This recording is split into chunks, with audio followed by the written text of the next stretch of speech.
Hey tubers, it's me again. Hey, I'm gonna show you here in the best way that I know how to explain to you. If you've got the symptom that you have a lot of gasoline uh, on your spark plug, up in the cylinder, or even actually coming out of the muffler.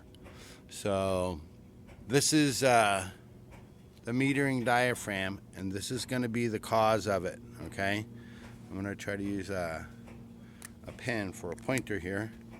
See how this one is just sticking up right now? This one's old. It's been affected by the ethanol in the gasoline, old age, or just been like put away for a long time, and it's lost its suppleness, so it's just stuck open. It's pushed up. You see, if I push down, it'll go in the other direction.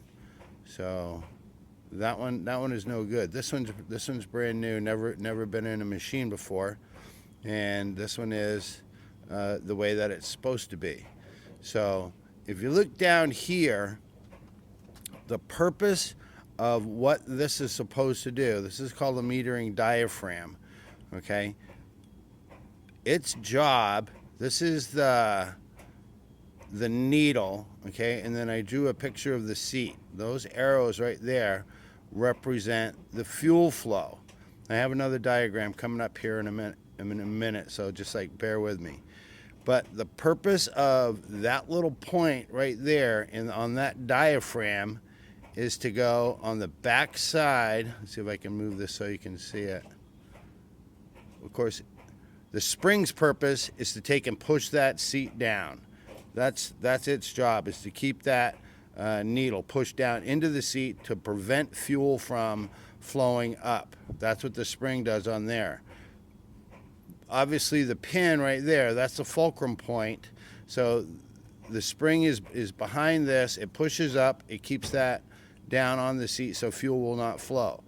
Now if you notice, like, it's a lot longer distance all the way out here to where the middle of that metering diaphragm will push on it. That just gives it the leverage advantage.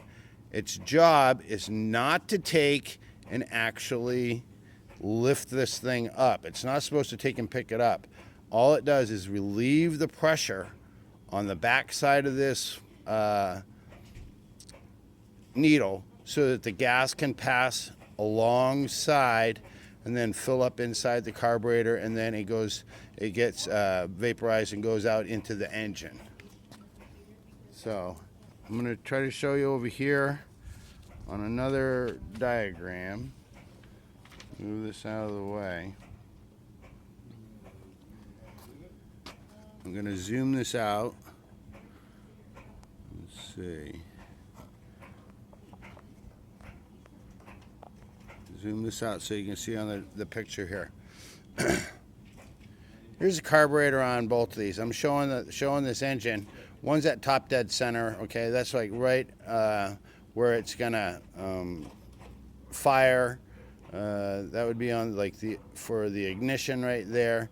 When it drives that piston down, what happens is there's grooves on the side of this inside the cylinders. Then it takes the mist that's been sucked inside this crankcase and it pushes it up.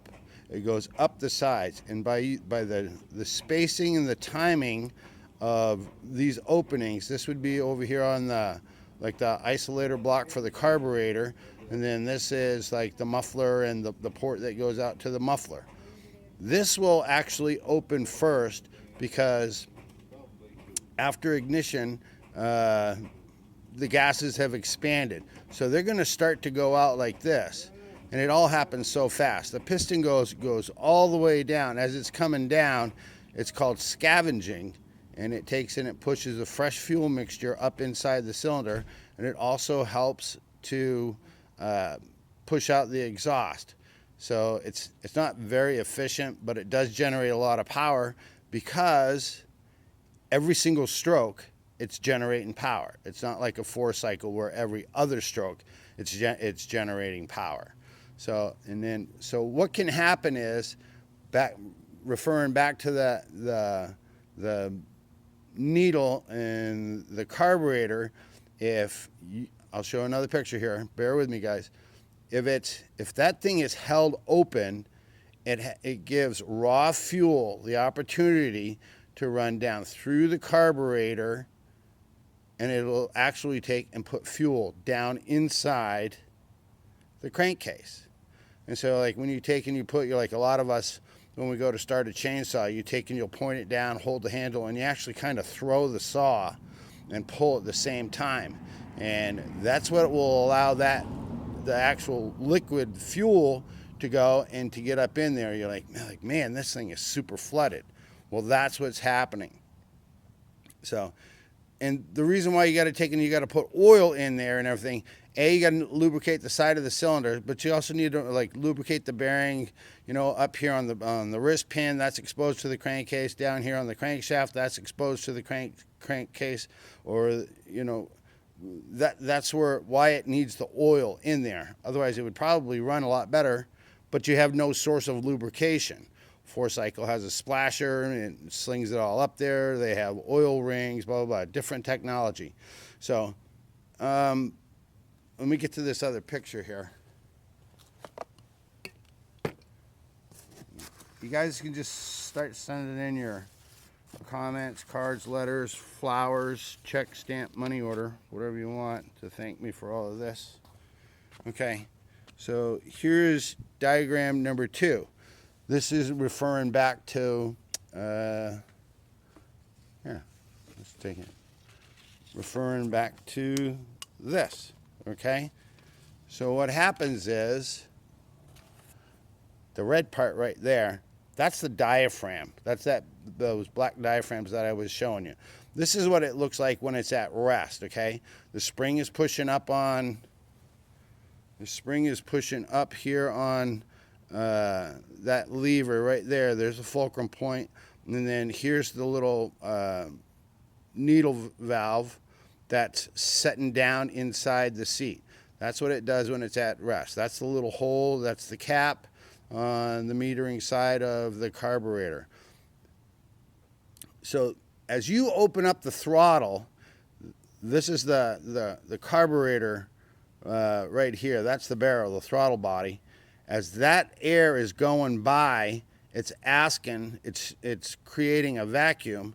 And what it does, at the same time that it's calling for fuel, it's pulling down on that diaphragm. That diaphragm will then take and just push onto the arm, and it works because it's behind the spring. It's stronger than the spring. It will allow the pressure to be released over here on the needle valve, and will let that fuel come up. So the fuel actually comes up, and it's liquid form. It's all just laying right in here, only on the bottom side, not up here. That's all fuel down in there. And then as it goes through, that Venturi effect will take and cause that fuel to turn into a mist. Fuel is much more explosive as fumes than it is just, regular gasoline. So that's what they're trying to create by doing this. Is like they're creating the fumes, which becomes much more explosive. The oil and everything, blah, blah, blah, that just goes in there. That's for lubrication. So that's why this is so important. And there's a gasket that goes right there. If you put that gasket over there on that side, you're helping, without any vacuum in there, you're already taking the pressure off that lever right there. And you're allowing the fuel to go in. And if you have your truck sitting out there, in the heat or a hot garage, there's a pressure building up in that tank, and that fuel is going to expand. Well, it's sitting at the lowest spot there is in the bottom of your fuel tank. The gasoline is going to go all the way up. It's going to go through that carburetor. There is no resistance for it right here to stop it. So it goes and it pours right inside of there. And then you're going to end up with one of these scenarios that you're going to have fuel down in the bottom. If your spark arrestor is clogged, you can't get enough fuel, to come up and go to make this thing run. But the big thing is, like, you've got to set that metering diaphragm the way the manufacturer tells you. 99% of the time, it's going to be the gasket, then that diaphragm. That's just, there are a couple of them that are not like that. So it goes gasket, diaphragm, these are upside down. These go like that, and then the cover goes on it. It's like, I hope that helps you understand what's going on. And if you want to see how it actually works, go back to my pull-on video that says won't restart, and there's a tutorial on how the carburetor works when the air goes by, blah, blah, blah, blah. So you can go and you can check that out.